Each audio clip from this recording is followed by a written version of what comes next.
Hello guys, back to my channel. So দেখো বন্ধুরা, আমি জামাই ষষ্ঠীর সময় যাচ্ছিলাম। আচ্ছা বলো তো বন্ধুরা, কে কে আমতলা জায়গাটা চেনো? তো আমতলা আমার বাপের বাড়ি আছে আমতলায়, আমতলা মৌখালি।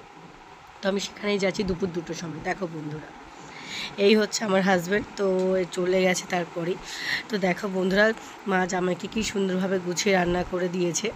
তো দেখো বন্ধুরা, তোমাদের সাথে কিছু ফটো ছবি শেয়ার করলাম।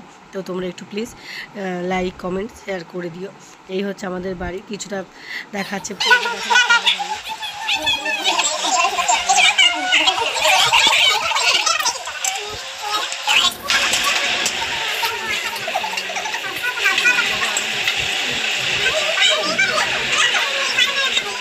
করে খেতে বসেছে। তো গিয়ে তো জামাই হচ্ছে তোমার ভাত তো খেতে বসে গেছে, তো ওই জন্য ফল মিষ্টি কিছু খাওয়া হয়নি। তো বিকালবেলা আসার সময় ফল মিষ্টি দই একটু খেয়ে এসেছি। টাটা বন্ধুরা।